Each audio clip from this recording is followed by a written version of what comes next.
അമേരിക്കയിലെ ഒരു സ്കൂളിലെ ക്ലാസ് റൂമിൽ അധ്യാപകൻ കുട്ടികളോടൊത്തൊരു ചോദ്യം ചോദിച്ചു, നിങ്ങൾക്ക് എന്താകണം, നിങ്ങൾക്ക് എന്താകണം? കുട്ടികളെല്ലാം സ്പീഡിൽ മറുപടി പറഞ്ഞു, എഞ്ചിനീയർ ആകണം, ഡോക്ടർ ആകണം, ടീച്ചർ ആകണം. ഇങ്ങനെ മറുപടികൾ പറഞ്ഞുകൊണ്ടിരിക്കുക. എല്ലാവരും മറുപടി പറഞ്ഞു. ഒരു ബാലൻ മാത്രം മറുപടി പറയാതിരിക്കുന്നു. അധ്യാപകൻ ഉച്ചത്തിൽ വിളിച്ചു, നീൽ, സ്റ്റാൻഡപ്പ്, താങ്കൾക്ക് എന്താകണം?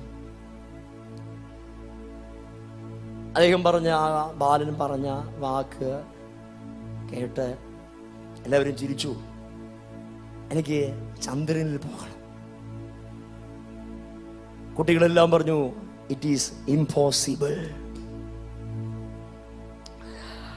1969 ജൂലൈ മാസം 21 ലോകം മുഴുവനും നീൽ ആംസ്ട്രോങ്ങിനെ ഉറ്റുനോക്കി.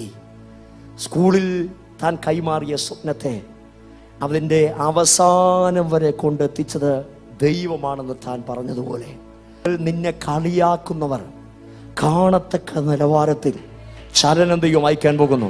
നിന്റെ സ്വപ്നത്തെ കളിയാക്കിയവിടെ നടുവിൽ, നിന്റെ ആഗ്രഹത്തെ കളിയാക്കിയവിടെ നടുവിൽ നീ തുടങ്ങിയിട്ടുണ്ടെങ്കിൽ അതിൻ്റെ ഒരു പൂർത്തീകരണം കാണുമെന്ന് പരിശുദ്ധാത്മാവിനോട് ആവർത്തിച്ച് പറയുന്നു.